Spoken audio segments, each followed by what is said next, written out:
Hey guys, it's Phil and Kieran from Everyday Gamers, and today we are doing our review of Diablo 3. Kieran will be answering most of the questions as he's done the most gameplay of any of us on Diablo 3. So let's go for it. So, what were your first impressions of Diablo 3 when it first came out? First time I played it, because I'm Warcraft gamer, it's quite a lot of clicking to normal. But, within about 10 minutes you get used to it. Yeah. It's a good game.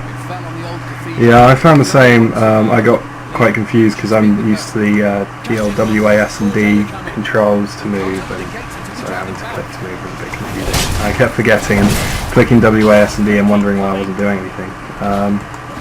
So kind of how has your view changed or developed since you've been playing the game? I mean, yesterday we defeated Diablo on normal difficulty on co-op, so we've kind of done the basics of the game now. So how has your view changed because of that?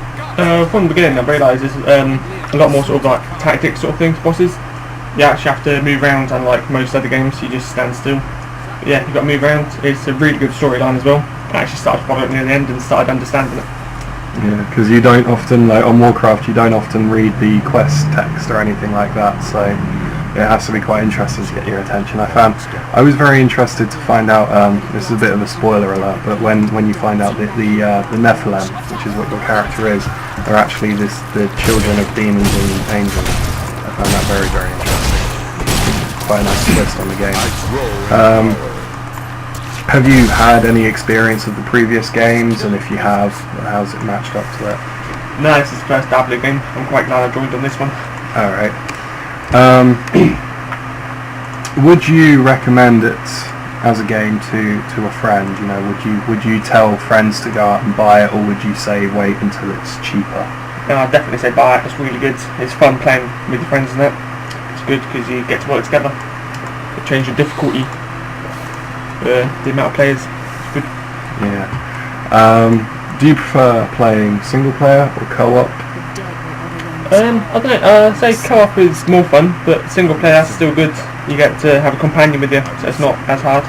Yeah, personally I really struggled to get into it, as you know, on single player, and I ended up not playing it for a number of days after it first came out, but then when we got into the co-op and I started to really enjoy it, and yeah. So it can be a bit of a breakaway from what people are used to if they've not played games like this before, but it's definitely worth playing all the same.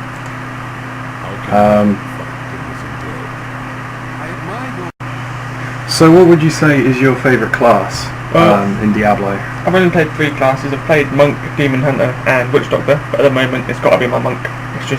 It's not overpowered, you just sort of, once you get used to it, you just won't die. It's great. Is there anything you would kind of improve on from it, like in Diablo, from what you've played so far? I'd say try and include more multiplayer sort of thing, because at the moment you can only join other people's parties. If there was like a place where people could meet or something like that, that'd be quite cool. I think you can open your game to the public actually, on the options. I think that is something that's possible to do. Yeah, open game to public. Yeah. So you can have other people join your game, but do you mean it's sort of in a Warcraft sense where you can all meet, your characters can all interact in the town? One big area sort of thing. Oh yeah. Personally, I would set it, and this is me being a Warcraft nerd, but I would change it so that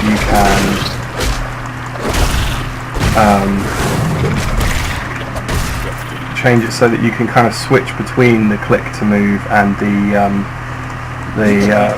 and WAS and D to move, because I don't really see how WAS and D would be such a big problem in this game. I mean, I think the only button of those that actually does anything as it stands is D, and that does a very minor function which could quite easily be attributed to another key on the keyboard, so it does kind of make me feel like this could be something that could be changed, which would certainly make it easier for me to play.